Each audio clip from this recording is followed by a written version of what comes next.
वबरकातुहू खाला जान। वालेकुम अस्सलाम व रहमतुल्लाहि व बरकातुहू बेटी। खाला जान, तबीयत वगैरह ठीक है? हाँ बेटी, अल्लाह का शुक्र है। खाला जान, अब तो आराम मिल गया होगा क्योंकि घर में जो बहू आ गई। हाँ बेटी, बहुत आराम मिल रहा है, ये तो मेरा दिल जानता है। क्या हुआ खाला जान?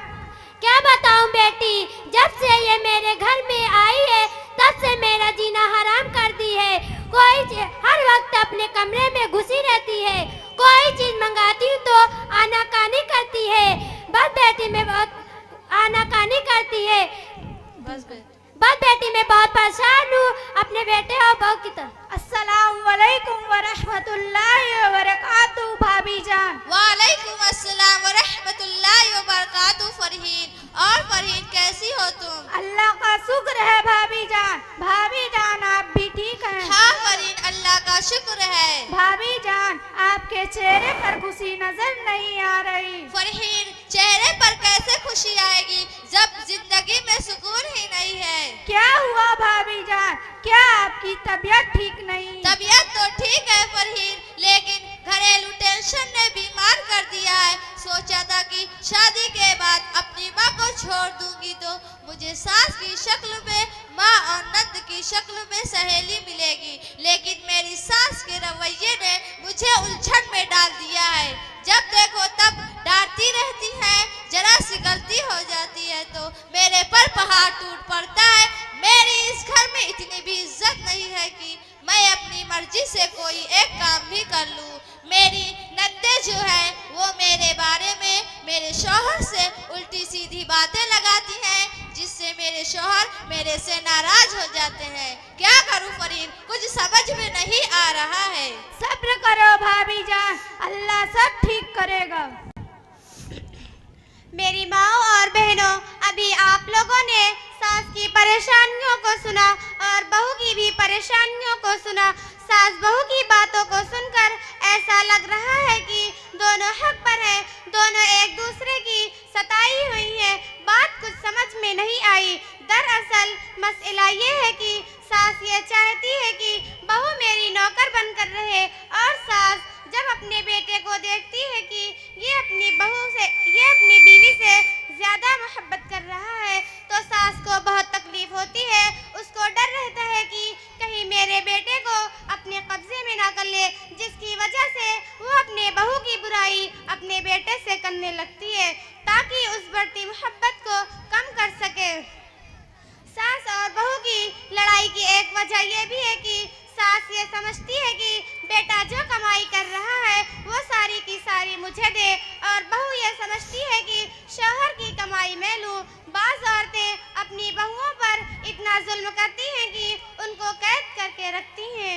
अगर बहू को फ्रिज में रखी हुई चीज़ खानी है तो पहले सास से इजाज़त लेनी पड़ती है, तो उन घरों में लड़ाई का होना ज़रूरी है। सास ये चाहती है कि बहू मुझे अपनी माँ समझे, लेकिन खुद यह नहीं समझती कि मेरी बहू मेरी बेटी की तरह है। अगर यही समझ ले तो घर में लड़ाई ना हो। मेरी माँ और बहनों, इंसान मकान बदलता है, रिश्ते बदलता है, दोस्त बदलता है, लेकिन फिर भी दुखी रहता है क्योंकि वो अपना रवैया नहीं बदलता। जब इंसान अपनी गलतियों का वकील और दूसरों की गलतियों का जज बन जाए तो फिर फैसले नहीं फासले होते हैं। फैसला आप लोगों के हाथ में है कि आप क्या बनना चाहते हैं। मेरी माओ और बहनों, बारिश का कतरा सांप और सीपी दोनों के मुंह में गिरता है, मगर सांप उसे जहर बना देता है जबकि सीपी उस कतरा को मोती बना देती है। इसी तरह अल्लाह ज़बान सबको देता है, कोई जहर उगल कर पस्त रह जाता है, कोई मोती बिखेर कर बुलंद हो जाता है।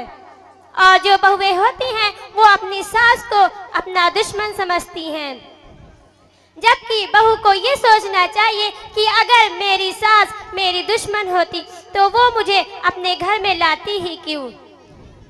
जब उसने मुझे अपनी बहू बना ली है तो वो मेरी दुश्मन नहीं बल्कि मेरी मुहसिना है। उसका मेरे ऊपर एहसान है कि उसने मुझे अपने बेटे के लिए बीवी के तौर पर मुंतखब किया, और मेरी सास सास नहीं बल्कि वो तो मेरी माँ है। बहू को ये भी सोचना चाहिए कि मेरे आने से पहले ये हंसता बसता घर था, माँ थी, बेटी थी, बेटा था, खाविन था, आपस में सब प्यार मोहब्बत से रह रहे थे। मेरे शौहर को मेरी सास ने कितनी मोहब्बतों से पाला होगा। मैं इस घर में नई आई हूँ तो मुझे अपने शौहर को अपनी सास से अलग नहीं करना है। बहू को सोचना चाहिए कि मेरे खाविन के लिए अल्लाह ने मेरी सास के कदमों के नीचे जन्नत बनाई है। जब बहू ये समझ लेगी तो यकीनन वो माँ बेटे की मोहब्बत में कील नहीं ठोकेगी, बल्कि बहू का ये अमल सास और बहू में मोहब्बत पैदा करेगी। देखिए, बहू भी सोचती है कि सास मुझको अपनी बेटी की तरह माने, लेकिन कोई अपनी सास को अपनी माँ की तरह नहीं मानती।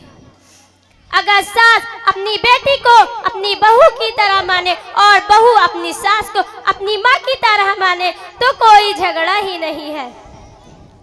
बाज़ औरतें इसलिए अपनी बहुओं से नाराज रहती हैं कि उनको वक्त पर खाना नहीं मिलता। बहुएं बहुत होशियार रहती हैं, अपने खाविन को अपने कब्जे में कर लेती हैं, इसके बाद सास को एक बुढ़िया समझकर एक कोने में पड़ी रहने देती हैं। ये चीज इंतहाई बुरी है। शरीयत ने सास को माँ और ससुर को बाप का दर्जा दिया है। आने वाली बहू ये समझे कि अगर मैं इस बूढ़ी औरत की खिदमत करूंगी तो अपने खुदा को भी राजी कर लूंगी। अब इसके लिए अपनी सास की खिदमत करना आसान हो गया। मैं सास और बहू दोनों को कहूंगी कि सास बेटी समझे और बहू अपनी माँ समझे तो घर में किसी तरह की कोई लड़ाई ही नहीं। मुझे उम्मीद है कि मेरी इस बात से मेरी माएँ और बहनें अमल करेंगी और अपने घर को बिगड़ने से बचाएंगी। अस्सलामु अलैकुम।